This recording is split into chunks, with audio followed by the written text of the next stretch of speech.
সোমবার সন্ধ্যার পর থেকে রাত ৯টা পর্যন্ত রাজধানীতে ১২ মিলিমিটার বৃষ্টি হয়েছে বলে জানিয়েছে আবহাওয়া অফিস। এই গরমে তুমুল বৃষ্টিতে কিছুটা স্বস্তি ফিরলেও জলাবদ্ধতার কারণে দুর্ভোগে পড়তে হয় নগরবাসীকে।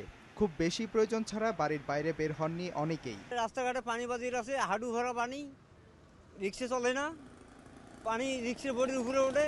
বৃষ্টি হলে মনে করেন হাঁটু মারে পানি হয়, আমাদের শরীর ভিজে যায়, ৫টা ভাড়া করে দেয় না বেশি, ঠিক আছে, ভাড়া কম দেয়। রাতে বৃষ্টি হয়েছে, ঘর থেকে বের হতেছে না, কিন্তু দিনে বৃষ্টি হলে তো মানে কোন অবস্থা, মানে ছোটো ছোটো বাচ্চাদের হাঁটু পানি, কও পানি, মানে বুক পানিও হয়ে যায়। ধানমন্ডি ২৭ নম্বরের রাস্তা তলিয়ে যায় বৃষ্টির জমে থাকা পানিতে। এছাড়া শুক্রবাদ, সোভানবাগ সহ কয়েকটি এলাকার অলিগলির রাস্তা তলিয়ে যায় বৃষ্টির পানিতে। বৃষ্টি শেষ হওয়ার প্রায় ৩-৪ ঘন্টায় স্থায়ী হয় জমে থাকা পানি। এলাকাবাসীর অভিযোগ, বছরের পর বছর এই দুর্ভোগ পোহাতে হচ্ছে তাদের। ড্রেনেজ ব্যবস্থার সংস্কারে কর্তৃপক্ষের উদাসীনতাকে দায়ী করছেন তারা। অল্প বৃষ্টিতেই পানিটা জমে যায় রাস্তায়, কিন্তু এটা পানি নিষ্কাশনের যে ব্যবস্থাটা কারো কোনো উদ্যোগ আছে বলে মনে হয় না, যার ফলে ভোগান্তি কন্টিনিউ থাকে আমাদের।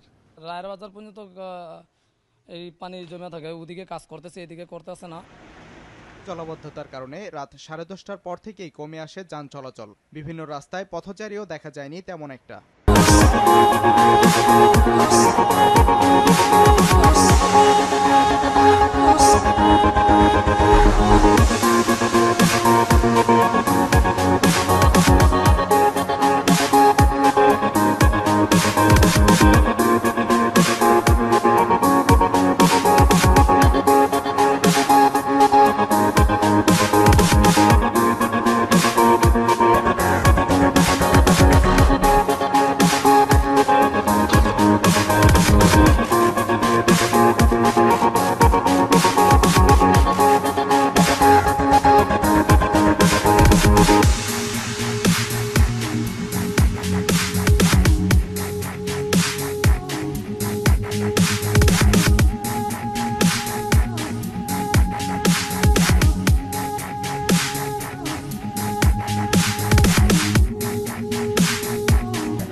Thank you.